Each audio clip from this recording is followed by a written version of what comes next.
6th of May, and we're back here actually in this field of winter wheat where I did the video on the creating the headlands and auto steering headlands and headland tramlines and all this. So here we're back with the bogballe spreader on again, and we're just putting on the third and final split of nitrogen and sulfur onto this crop of winter wheat.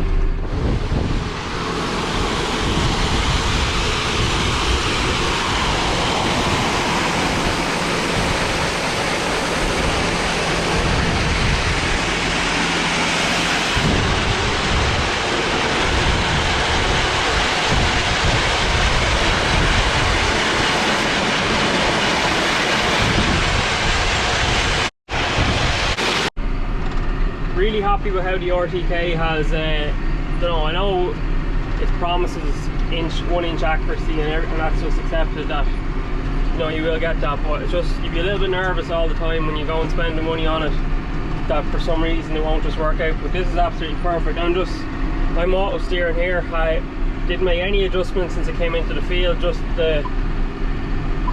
how we work it is, we only have for say the tractor when it's going around and spreading or spraying or doing any tramline work, the only line that would be the only guidance line stored for each field is the tramline. So as soon as you get to the field, that comes up and you just get near to the tramline, press the auto steer, and away you go. Like that is absolutely perfect.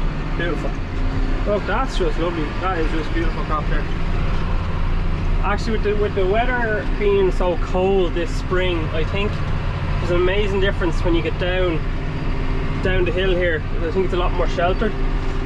From the top of the hill up there to all the way to the gate, I think the wheat is definitely noticeably shorter. And actually when you get down into it, it's even better. So yeah, all in all though, it's all good. This is actually, it must be like a spring or something here in the field, because you can see that's just a slight yellow patch there. Kind of nearly shows up nearly in every crop, but it's still not too bad. But I think that is what's going on there. It's a spring or some sort of wet spot. Yeah. Some years you wouldn't necessarily be looking forward to harvest. You'd be looking forward to having another go at doing a better job of growing crops. But I think this time in this field we'll definitely be looking forward to harvest here. So far so good. We had a few problems on the headlands, especially on the compound, which is say our mixture. It's not a single grain of fertilizer, it's a blend, or it's a mixture of different grains of fertilizer, so your N, P, K and sulfur. The first time around, especially on the headlands, we weren't really throwing it far enough towards the hedge of the ditch, and we kind of had a green or a yellowy strip around the border of the field because we weren't throwing it far enough. But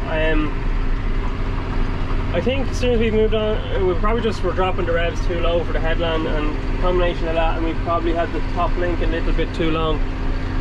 But since then we did a bit of trade testing when we went on to the main split of nitrogen and sulfur, which was the CCF, which would also be helping. But everything has evened up really well, and like this is, it's nearly 50% increase in our tramline width, going from 21 meters to 30 like over last year. So this particular field here, like I cannot, it looks perfectly spread, totally, an even kind of green color across the whole thing. So very happy with that.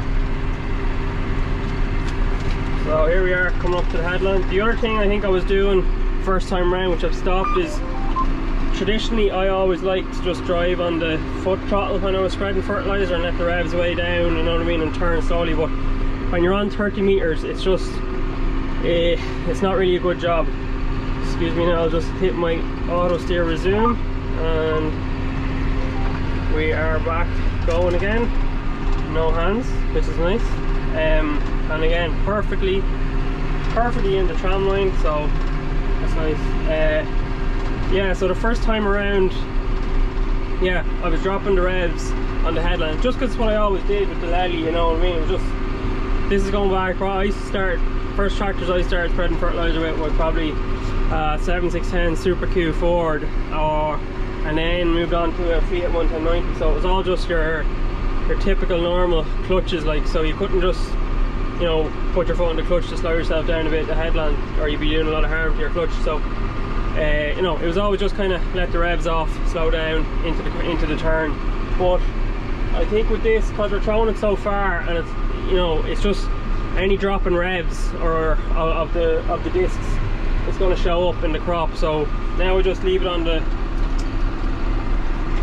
hand throttle, slow it down a bit on the clutch pedal, which, you know, with this power quad transmission, it's all touchbacks, and you know, there's no big load at this job anyway, so it's not doing any harm. Yeah, if I was in C, which I probably would have been on the earlier applications of you know, putting out bigger amounts, I could just drop down this, but because I'm in D1 here, I've nowhere lower to go in the gears, so slowing down with the clutch is the only option, but it's not the end of the world, it's okay. Another thing we've kind of started doing after what we've seen after the first round, where we were also getting it very hard to throw it into the corner, so kind of what we're doing now is a bit like when we're spraying, we're just stopping and reversing back into the corners at the headlands. It is a bit slow and a bit tedious, but what can you do? So there's no way you're going to throw it. You're going around the corner, there's no way you're going to throw it the full width into the corner, so just hopefully stop us getting those wee yellow looking corners.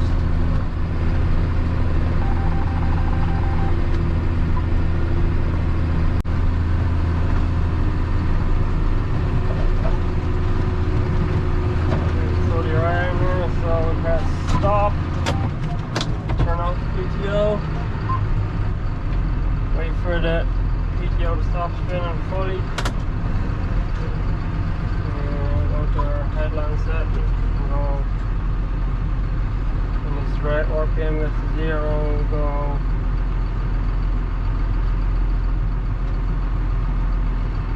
Normal. Start the PTO again. I revs up to 540. Start again. Autosteer on.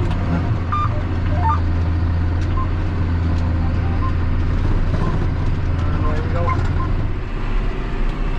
Second last field of wheat that we have to spread for the year. This is another one no-till after beans. JB Diego is the variety, and it's probably one of our best crops. It's a really nice crop. So, and this field normally, it's only a 12 acre field of course, but normally yields very well. So we're pretty optimistic for this one come harvest time. So you can see there we have one more. It's our second last run up the field. So over to the right is where we covered with the headland, and then we've one left to do. It's a better view of it there. We've 900 kilograms left in the spreader. You can see that counting down there all the time as we're spreading. Our target rate, 185 kilograms per hectare, probably a bag and a half in old money. Yeah, it's shutting off there. When we come out to the headland based off the section control.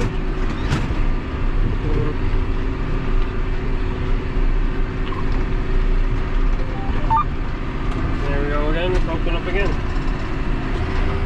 Very interesting now when harvest comes to see if our, if the section control is making a big difference on how much heavy, if there's any heavy patches or stuff that are going to lodge. So it'd be interesting now when combining time comes around if we notice that now we've gone to section control and our kind of short runs and angled headlands are more even than they used to be.